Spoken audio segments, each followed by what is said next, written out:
अस्सलाम वालेकुम प्यारे दोस्तों। हज एक इस्लामी तीर्थ यात्रा और मुस्लिम लोगों का पवित्र शहर मक्का में प्रतिवर्ष होने वाला विश्व का सबसे बड़ा जमावड़ा है। यह इस्लाम के 5 मूल स्तंभ में से एक है। साथ ही यह एक धार्मिक कर्तव्य है जिसे अपने जीवन काल में कम से कम एक बार पूरा करना हर उस मुस्लिम स्त्री हो या पुरुष का कर्तव्य है जो सक्षम शरीर होने के साथ साथ इसका खर्च भी उठा पाने में समर्थ हो। और वो मुस्लिम है जो इस शर्त को पूरा करता है, मुस्ताती कहलाता है। हज मुस्लिम लोगों की एकजुटता का प्रदर्शन होने के साथ साथ उनका अल्लाह में विश्वास होने का भी द्योतक है। मुस्लिम धर्म के लोगों के लिए हज यात्रा बेहद जरूरी मानी जाती है। ये इस्लाम के 5 स्तंभों में से एक है। इस्लाम के मुताबिक अल्लाह की मेहर पाने के लिए जीवन में एक बार हज यात्रा पर जाना बेहद जरूरी है। हज हर उस मुस्लिम पर फर्ज हैं जो शारीरिक और आर्थिक रूप से सक्षम हैं। इसी तरह की इस्लामिक घटनाओं और वाक्य से रूबरू होते रहने के लिए आज ही सब्सक्राइब करें हमारे चैनल को और साथ ही बेल आइकॉन को प्रेस करें। दोस्तों, भगवान से दुआ है जितने भी हमारे भाई बहन इस वीडियो को देख रहे हैं सभी को जल्द से जल्द हज और उम्रा करने की तौफीक अता फरमाए, और जो अपने माँ बाप को हज पर भेजने के लिए चाहत रखते हैं तो भगवान से दुआ है उनके कारोबार में बरकतें अता फरमा दे, जिसके द्वारा वे अपने माँ बाप को जल्द से जल्द हज उम्रा करने के लिए भेज दें। साथ ही जो हमारे भाई बहन बेरोजगार हैं और या जो लोग रोजगार से लगे हैं उनके रोजगार में दिन दोगुनी रात चौगुनी तरक्की अता फरमा दे, और जो बेरोजगार है उनको नेक रोजगार अता फरमाए। बहुत से हमारे भाई बहन कमेंट करते हैं कि दोस्तों भगवान से दुआ करें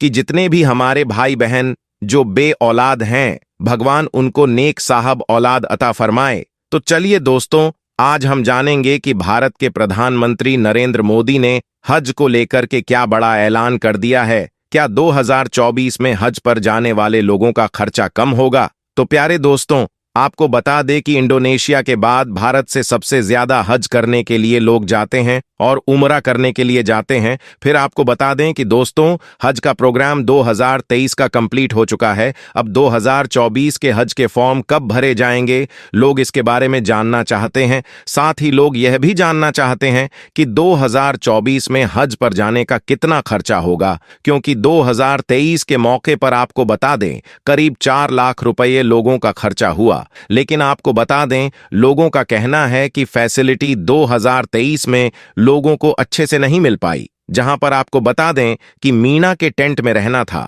या फिर अराफात के मैदान में रुकना था, या फिर जो उनके होटल थे होटल में सर्विसेज अच्छी नहीं मिली। तो इसको लेकर आपको बता दें कि भारत के साथ साथ पाकिस्तान के, इंडोनेशिया के, बांग्लादेश के हाजियों ने नाराजगी जताई है।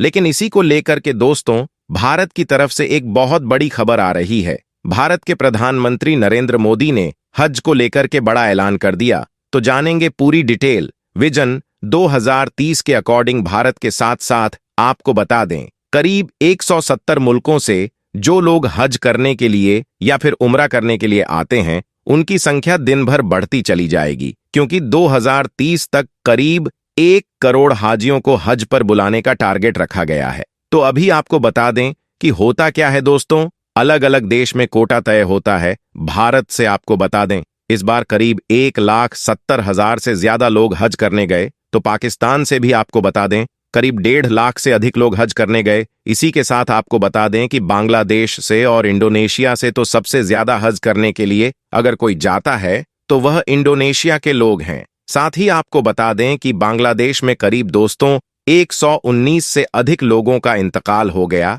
जो कि हज 2023 के दौरान गए, और भारत से करीब 155 लोगों का इंतकाल हो गया। तो भगवान से दुआ की जितने भी लोग हज करने के लिए गए। कुछ लोगों का आपको बता दें इंतकाल हज के दोस्तों जो 5 दिन होते हैं उनसे पहले उनका इंतकाल हो गया। कुछ लोगों का इंतकाल आपको बता दें कि हज के जो 5 दिन होते हैं अरकान अदा करते वक्त, यानी दोस्तों शैतान को कंकड़ियां मारते वक्त, कुछ लोगों का इंतकाल अराफात के मैदान में हुआ तो कुछ लोगों का इंतकाल मीना के मैदान में हुआ।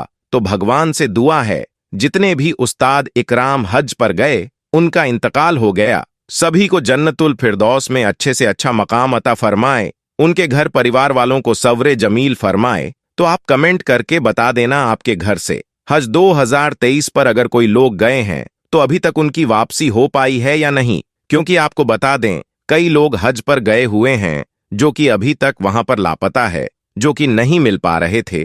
फिर आपको बता दें कि उनकी शिकायत दर्ज करवाई गई, उनके परिवार की तरफ से फिर कुछ लोगों का पता लगा और उनको उनके होटल पर पहुंचा दिया गया। अभी की हज से वापसी की लगातार फ्लाइट दिल्ली के लिए है और अलग अलग भारत के राज्यों में जहां जहां भी बता दें फ्लाइट राजस्थान से या फिर दोस्तों झांसी से, जिन जिन राज्यों से फ्लाइट जा रही है वहां से फ्लाइट वापस जाना शुरू हो गई है। दोस्तों 2024 में जाने की प्लानिंग कर रहे हैं तो सबसे पहले आपको बता दें कि प्रधानमंत्री नरेंद्र मोदी ने क्या ऐलान किया, इसको जान लेते हैं। प्रधानमंत्री नरेंद्र मोदी ने कहा कि इस साल भारत की मुस्लिम महिलाओं के लिए हज यात्रा विशेष रहेगी और 2023 भी महिलाओं के लिए बहुत ही विशेष रहेगा। जी हां, क्योंकि 4000 से अधिक ऐसी महिलाएं बिना महरम यानी पुरुष अभिभावक के दोस्तों वार्षिक या तीर्थ यात्रा पर गई, यानी हज करने के लिए बिना महरम के करीब 4000 से भी अधिक महिलाएं 2023 के मौके पर गईं। अब 2024 के लिए भी करीब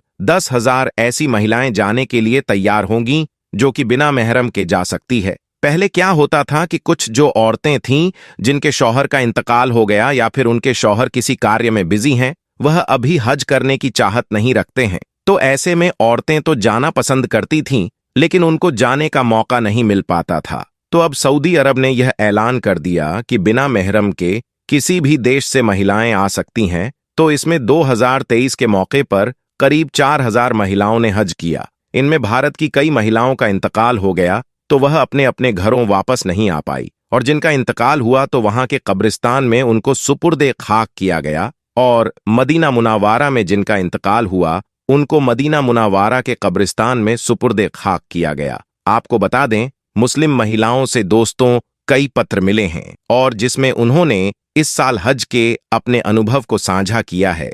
तो बहुत सारे पत्र जो प्रधानमंत्री नरेंद्र मोदी को मिले, उनके नवीनतम मन की बात संबोधन से पहले उनको बहुत ज्यादा खुशी हुई। ये पत्र मुस्लिम महिलाओं ने लिखे हैं जो हाल ही में हज यात्रा से लौटी हैं। इस साल उनकी यात्रा कई मायनों में बहुत ही खास थी। पीएम मोदी ने कहा, आगे बताया कि पिछले कुछ वर्षों में हज नीति में जो बदलाव किए गए उनकी काफी सराहना हो रही है।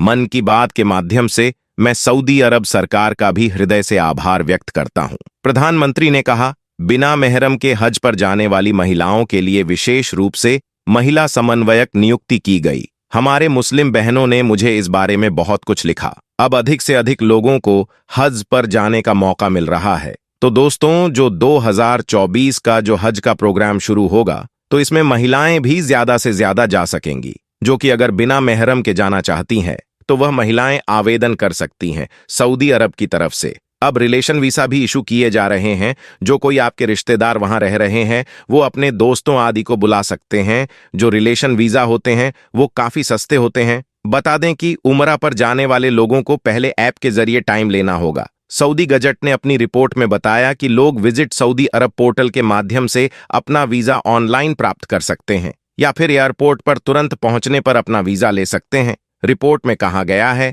कि चाहे कोई टूरिस्ट वीजा से आया हो या बिजनेस वीजा से, अब सभी तरह के वीजा पर उमरा करने की परमिशन दे दी गई है। वहीं अभी तक उमरा के लिए स्पेशल वीजा लेना होता था। जानकारी के लिए बता दें कि दुनिया भर से लाखों मुसलमान हज के साथ साथ इस्लामी तीर्थ यात्रा उमरा करने के लिए हर साल मक्का जाते हैं। तीर्थ यात्रियों के अनुभवों को बढ़ाने के लिए शुरू की गई प्रभावशाली पहल के मद्देनजर निकट भविष्य में भारतीय उमरा तीर्थ यात्रियों की संख्या में वृद्धि कर सकती है। उमरा एक तरह की धार्मिक यात्रा है जो हज से अलग है। उमरा की यात्रा कोई भी कर सकता है। इस यात्रा की अवधि सिर्फ 15 दिनों की होती है। खास बात है कि सऊदी में जब हज यात्रा होती है तो उस समय उमरा नहीं किया जा सकता। उमरा के दिनों में यात्री करीब 8 दिन मक्का और 7 दिन मदीना में बिताते हैं और धार्मिक कार्य करते हैं। साथ ही महिलाओं के लिए फिलहाल छूट कोई नहीं है।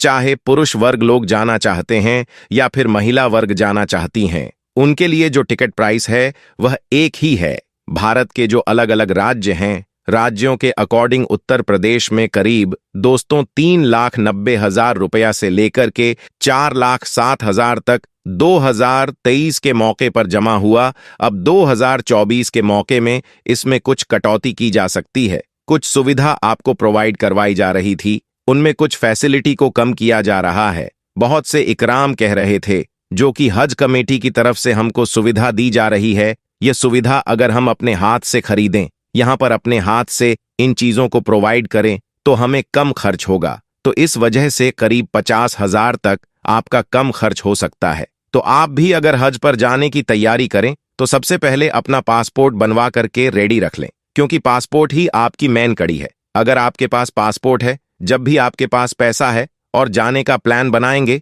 तो अगर आपका बुलावा होगा तो आप जा सकते हैं। लेकिन आपके पास अगर पासपोर्ट नहीं होगा, क्योंकि बहुत से लोग मैंने देखे हैं कि पासपोर्ट के लिए आवेदन कर देते हैं, 2 महीने 3 महीने तक लग जाते हैं। लेकिन अब पासपोर्ट की सेवा बहुत ही ज्यादा फास्ट कर दी गई है, ऑनलाइन कर दी गई है। आप अपने घर बैठे ही नजदीकी जो आपका जन सुविधा केंद्र है वहां से आप आवेदन कर सकते हैं। फिर उसके बाद में आपकी जो डेट होगी उस डेट पर जाकर के अपना पासपोर्ट बनवा सकते हैं। पासपोर्ट बन गया तो समझो आपका एक काम हो गया, चाहे आप हज पर जाना चाहते हैं या उमरा पर। अब इसी के साथ आपको ये भी बता दे कि हज पर आपका 4 लाख तक रुपए खर्च होने वाला है, लेकिन ये मौजूदा समय में कम और ज्यादा भी हो सकता है। भारत के कुछ शहरों में या गांव में इसकी कीमत में 10,000 या 20,000 का अंतर हो सकता है। तो भगवान से दुआ है, जितने भी हमारे भाई बहन हज पर भी जाना चाहते हैं या फिर उमरा पर जाना चाहते हैं, तो भगवान उनके कारोबार में दिन दुगनी रात चौगुनी तरक्की अता फरमाए। जो अपने माँ बाप को हज करने की चाहत रखते हैं तो भगवान से दुआ है उनके माँ बाप के नसीब में हज लिख दे, उनके माँ बाप के नसीब में उमरा लिख दे, जिससे वह जल्द से जल्द आकर्षक अल्लाह ताला के शहर में मक्का तुल मुकर्रमा में और मस्जिद में मुनव्वरा में जा सके। तो उम्मीद करते हैं आपको आज की हमारी वीडियो पसंद आई, तो इस वीडियो को लाइक जरूर करें और चैनल को सब्सक्राइब करके और साथ लगे बेल आइकॉन को प्रेस कर दें, ताकि हम हमारे चैनल पर जो भी वीडियोस अपलोड करते हैं उसकी नोटिफिकेशन आपको मिलती रहे। इंशाअल्लाह मिलेंगे एक नई वीडियो के साथ, तब तक के लिए सभी को अल्लाह हाफिज।